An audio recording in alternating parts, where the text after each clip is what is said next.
Hello and welcome to Weird Around Illinois. Today we have a very special bonus podcast for you because there are weird things happening in the world and we felt like it would be a good idea to start to talk about them. As most of you know, in the last 9 to 10 days, the U.S. has shot down 4 airborne objects over either United States or Canada airspace. One was clearly a balloon of Chinese manufacture. The question is, what were the other 3? Now, by the time you're hearing this, maybe the government has given us an answer that is satisfactory, but I'm guessing maybe not. So let's talk about some possibilities. First of all, the government claims that the reason so many things are being shot down now is that they've changed their detection methods. So in other words, these things might have been out there all the time, but they were looking for something moving faster, like a missile or an airplane, so they were just missing them. They're also claiming that the 3 objects shot down were not balloons, which I found curious because what is slow moving at an altitude of 40,000 or 60,000 feet that is not a balloon? Yeah. And just to give you some scope on the location here, one of them was shot down, I believe, over Alaska. One was shot down over Canada in a joint U.S.-Canadian operation. One was shot down over Michigan, although it had been seen over Montana earlier.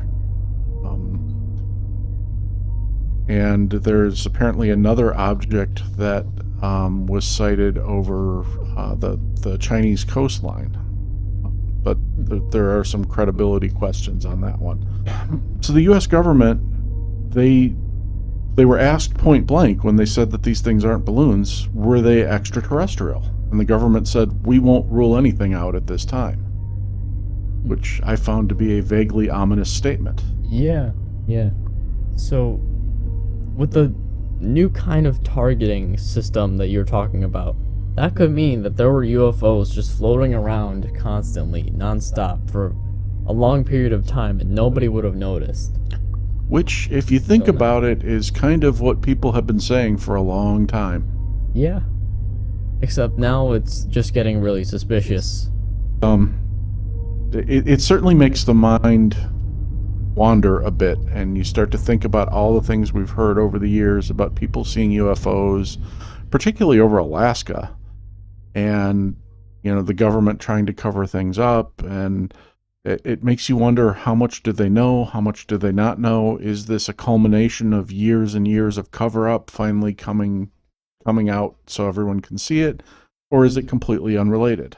I mean, the way I see it, there are a couple of non-extraterrestrial theories that could explain this. I mean, these could simply be Chinese spycraft, or they could be Russian. Although I think Russia's got plenty to handle with Ukraine right now, so I wouldn't think they'd be wasting time and resources sending stuff to look at our grain fields. Yeah, there's no reason why they should be looking at us. Yeah. But if it is a Chinese spycraft, the question is, why now? I mean, why are they sending these things? Well, why did they send the balloon a couple weeks ago, or a week and a half ago? There was one over the United States and one over South America. And, is it a precursor to war? Are they planning on attacking and they're trying to get a better idea of our troop strength and where our targets are? Or did they just get wind of some new weapon that the United States has made and they need to get a better look at it because they're afraid for their own safety? Yeah, I mean, the U.S. could be pulling out a secret weapon at the last second that could really threaten a lot of worlds, or a lot of countries. Other continents. I kind of wonder if there's like a pattern. You could tell like where the balloons are going. Like, could they be going? Is there a pattern with the balloon going to Alaska and like wherever else they went? Well, it seems like they're all starting over Alaska. That seems to be the general starting point. Yeah, once more, that's a low populated area. Yeah. It's gonna have less sightings. But it is also a hotbed for UFO sightings. Yep. There's this thing called the Alaska Triangle, where more planes, ships, and people have gone missing in that triangle than in the famous Bermuda Triangle. And it covers most of the state of Alaska. There are tons of UFO sightings in there. One of the most famous ones I think we talked about in another podcast, where this Japanese airline pilot and his whole crew saw this huge, like, mothership alien flying right next to his airliner. There have always been rumors, or, well, not always, but there have been rumors in the last several decades of a secret military base under a mountain in Alaska, where the U.S. is actually working together with extraterrestrials to build high-tech super weapons. Now, that's a wild theory. Yeah, I should have warned everybody that I'm putting my tinfoil hat on for this one. I'm letting it all hang out. Yeah. I wonder if this has something to do with a possible underground base, like maybe underwater in Lake Michigan, since after all there was that balloon sighting or whatever that was over Michigan. Mm-hmm. That's an interesting point, because when they saw that balloon or shot down whatever that was over Michigan, they actually instituted a limited no-fly zone over Lake Michigan, like close to Illinois. The government said, non-essential planes will be grounded in this area. And was it just because they didn't want them to get hit with falling debris from whatever they were shooting down, or did they think that whatever this was launched from under Lake Michigan? I don't know. And I also wonder if this has something to do with Mothman too, because Mothman has been seen like over Lake Michigan, right? Right. Yeah, and there have been, what did we say, 158 sightings in the Chicagoland area. Yeah. And the ones we investigated most recently were actually over Lake Michigan, or at least one of them was. So there's certainly a lot of connections there. And on top of all that, you mentioned the underground base in Lake Michigan. That's not the only place where there is a possible underwater base. In Alaska, there is also a claim that they're just offshore in the Bering Sea, there is a huge underwater UFO base.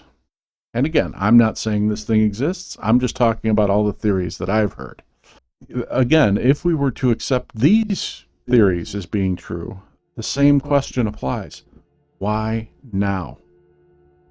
These bases have been there for decades. These UFOs have been flying through there for decades. And I'm sorry, I don't believe that the government just suddenly decided, oh, we're going to tune down our sensors a little bit so we can see something going more slowly, and started randomly shooting down these unidentified aircraft. If in fact they are extraterrestrial or coming from some underwater base, I think something fundamentally changed in our relationship with these aliens or these underwater creatures or whatever we're dealing with here. Whether the government just found out they existed, or they knew that they existed and, there was some treaty broken, anything could happen. We just don't know, and we have to sit and wait to find out what happens next. Yeah. And certainly this doesn't look like an invasion force. I mean, unless they've shot down a lot more of these things than they're telling us about. Mm-hmm. But could it be a probing force? Could it be a reconnaissance force just coming to check out our troop strength and see where our defenses are located? It's questionable. Really questionable. Another thing it could be is possibly something tracking down something like Dogman too. I mean, what if it's the military? Well, again, I go back to my tinfoil hat theories here. That supposed underground base in Alaska. There are people who have said that Dogman and Bigfoot were genetic experiments that were developed in conjunction with aliens in that underground base. It's amazing how, seemingly unrelated things could all be pulled together if you tug on the strings hard enough. Yeah, there's lines to be connected somehow. Yeah. Or it could just be that, a bunch of people are flying really high-flying balloons and drones, and this is all harmless, and, the government is wasting million-dollar missiles to shoot down somebody's class project. Yeah. And there have been more UFO sightings. I mean, it's hard for me to quantify this because I haven't... It's hard to determine what's a credible UFO sighting sometimes. But just looking at the MUFON website, the Mutual UFO Society, they have a really quickly updating list of the last 20 sightings. And for months, it was like the same 20 things that were on there. And for the last couple weeks, those sighting locations seem to be changing regularly, meaning that more and more new sightings are piling on day by day. That's interesting. And I was hoping I'd be able to report on some great, pattern that they're all in Alaska or they're all in Michigan, but they're actually scattered all over the world, which might be even more frightening. If it's across the world, like, in China or not just in USA, maybe it's not just one specific country spying on another. Maybe it's, aliens, of course, as we've been talking about this entire time. And if it were aliens, let's take it, we've been talking a lot about aliens with underwater bases or aliens that we know, aliens that have been working with our government. There's another possibility here. What if these aliens are coming from somewhere else, from far, far away, have never been here before, or maybe they haven't been here in a long, long time, and they're being drawn here by something? Perhaps the proximity that we are to a major catastrophe. If you notice, the doomsday clock is ticking very, very fast right now, and there's a threat of nuclear war in the Ukraine. And Oh yeah. Could it be that these aliens are coming to try to stop a catastrophe from happening? Could be.